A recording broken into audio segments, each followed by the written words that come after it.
네, 한 주간도 잘 지내셨나요? 청년 여러분, 수박글 시간이 돌아왔습니다.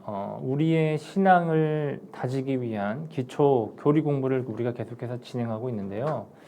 그런데 오늘은 잠시 멈추고 좀 말씀을 좀 나누려고 합니다. 우리가 3주 동안 이제 또 청년부들끼리 모여서 예배를 드리는 시간이 없기 때문에 오늘 이렇게 수박글을 통해서라도 잠깐 말씀을 나누려고 합니다. 오늘 말씀은 시편 21편 1절에서 13절의 말씀 좀 나누려고 하는데요. 영상을 잠깐 멈추고 성경을 펴신 다음에 읽고 그 다음에 영상을 계속해서 봐주시면 되겠습니다. 오늘 본문의 저자는 이제 다윗인데요. 다윗이 하나님께서 자신의 기도를 들으시고 승리를 베푸신 은혜에 대하여 감사하면서 하나님께 찬양의 고백을 올린 시가 오늘 시편 21편의 말씀입니다. 오늘 말씀의 구조 1절부터 13절까지의 구조를 조금 살펴보면요. 1절부터 7절은 왕의 기도를 들으시고 승리를 주신 여호와 하나님을 찬양하고 있고요. 8절부터 12절은 왕의 영원한 승리를 기원하고 있고, 그리고 마지막 13절은 이제 송영으로 이 말씀이 끝맺어지고 있습니다.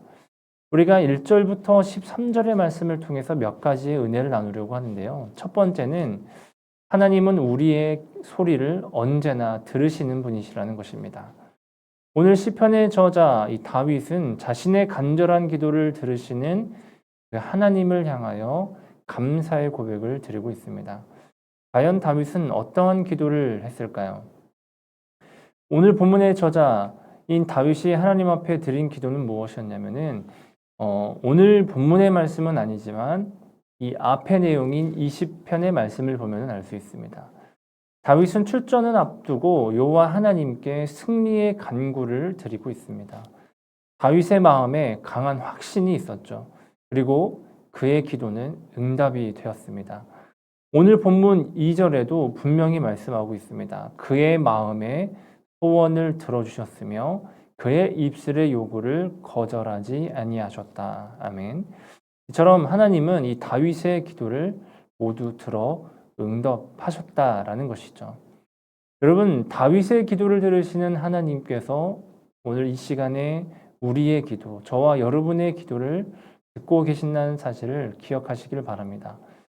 다윗에게 응답하셨듯이 우리에게도 응답하신다는 것이죠. 하나님은 우리의 소원을 들으시고 우리의 입술의 요구를 거절하지 않으시는 분이라는 겁니다. 그럼에도 불구하고 가끔 우리는요, 이러한 생각이 들 때가 있습니다. 가끔 오늘 이 말씀이, 이 다윗의 고백이 나에게는 해당되지 않는 것 같아 라는 느낌이 들 때가 있다라는 것이죠. 그토록 누구보다도 열심히 간절히 기도했지만 정말로 응답이 되지 않는 기도의 제목들, 상황들, 이러한 것들이 이 말씀에 대하여 우리 마음에 물음표를 남긴다라는 것이죠. 이에 대하여서 누구도 쉽게 답하기는 어렵습니다. 왜 하나님이 그렇게 하셨는지, 왜 응답을 하지 않으셨는지 누구도 쉽게 응답할 수 없다라는 것이죠. 그러나 저는 딱 한 가지 사실을 분명하게 여러분들에게 말씀드리면서 또 고백할 수 있는 것은 무엇이냐면 하나님은 우리의 기도를 분명하게 듣고 계신다라는 겁니다. 어떤 기도든 또 어떠한 삶의 고백이든 우리 안에 울려 퍼지는 그 모든 것을 하나님께서 듣고 계신다는 것이고, 사실 우리가 하나님께서 응답하지 않는다라고 말하고는 있지만 사실 응답하지 않았다라고 말하는 그 기준이 과연 내 뜻대로 되지 않아서 응답되지 않았다라고 말하는 것인지, 아니면 하나님께서는 내 뜻에 아닌 것을 통해 응답하셨음에도 불구하고 내가 그것을 수용하고 하지 못하고 있는 것은 아닌지를 깊이 생각해 봐야 됩니다. 그러나 분명한 것은 무엇이냐면 하나님은 우리의 기도를 분명하게 듣고 계신다라는 겁니다. 두 번째는 과거 은혜를 받는 것보다 앞으로 지키는 것이 더 중요하다라는 것입니다. 오늘 저자는 1절에서 7절까지 자신의 기도에 응답하여 주신 하나님의 은혜에 감사하면서 8절부터 12절까지는 미래에 대한 구원의 승리를 위해 기도하고 있습니다. 즉 마지막까지 승리하기 위한 믿음의 선포요 고백인 것이죠. 얼마 전에 SNS에서 이러한 영상을 본 적이 있습니다. 영상의 제목은 마지막까지 방심하면 안 되는 이유였습니다. 영상 중에 가장 기억에 남는 장면은 무엇이었냐면 마라톤 경주를 하는데 마지막 몇 미터를 남겨놓고 이 1등이 이제 여유를 즐기며 벌써 승리의 세레머니를 하며 달리기를 시작하는 것입니다. 결승점을 통과하지 않았는데 사람들에게 인사하며 이제 자신의 승리를 자축하며 달렸던 것이죠. 그런데요, 저 뒤에 있던 그 2등으로 달리던 선수가 마지막 스퍼트를 시작하더니 결국 결과는 어떻게 되었을까요? 승리의 세레머니를 하던 이 선수는 뒤에서 쫓아오던 선수를 인식하지 못하고 여유를 부리다가 결국에는 결승점을 얼마 남기지 않고 우승을 놓치고 말았다라는 것입니다. 여러분, 우리에게 주어진 은혜도 마찬가지입니다. 하나님이 주시는 그 은혜는 인간의 공로와 상관없이 주어지는 선물입니다.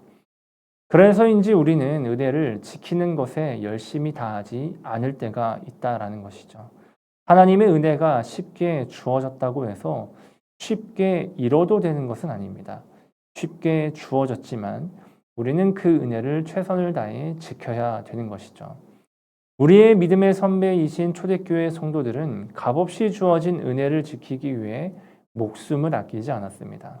200년 전 조선 땅에 처음 들어와서 복음을 전하였던 그 선교사들의 그 은혜를 우리는 깊이 감사하면서 이 은혜를 지키기 위해 노력해야 된다라는 것이죠. 그 선교사들이요, 그냥 와서 그냥 쉽게 복음을 전한 것이 아니라 그들의 젊음과 인생을 하나님께 바쳐서 지켜낸 복음이요, 전파한 복음이라는 사실을 우리는 기억해야 된다라는 것입니다. 이것은 하나님의 은혜가 값없이 주어진 것은 사실이나 은혜 자체가 값없는 것이 아니라는 사실을 우리에게도 분명하게 보여주는 사실입니다. 이처럼 우리가 받은 은혜는 누군가의 젊음을 하나님께 드릴 만큼, 목숨을 들여서 지킬 만큼 값비싼 은혜인 것이죠. 그런데 오늘날 저와 여러분은 이 은혜에 대해서 어떻게 생각해야 되는가를 깊이 묵상해 보아야 된다라는 것입니다. 혹 너무나도 쉽게 그 은혜를 잊어버리면서 살아가고 있는가를 생각해 보면서 자신이 한번 우리의 마음을 다짐하면서 그 은혜를 잊지 않도록 노력해야 되겠습니다. 어쩌면 받는 것보다 받은 것을 어떻게 잘 지켜내느냐가 더 중요한 것이 아닐까 생각을 해보게 됩니다. 사랑하는 청년 여러분, 하나님은 우리의 소리를 들으시고 응답하기를 원하시며 또 응답하시는 분이십니다. 이미 우리에게 응답하셨을지도 모릅니다. 여러분, 하나님의 그 응답하심의 은혜에 대해서 우리는 수용하고 받아들여야 되는 것이죠. 또한 우리의 삶에 하나님께서 허락하신 그 은혜를 깊이 생각하면서 쉽게 잃어버리는 삶이 아닌 그 주어진 은혜를 열심히 다해 지켜내는 우리 청년들의 삶이 되었으면 좋겠습니다. 이번 남은 한 주간도 하나님의 은혜 가운데 승리하면서 살아가시기를 바라겠고요. 오늘 수요 바이블 인증샷 꼭 남기셔서 사진을 보내주시면 이벤트를 통해서 선물을 나눠드리도록 하겠습니다. 오늘 영상 여기서 마치도록 하겠습니다.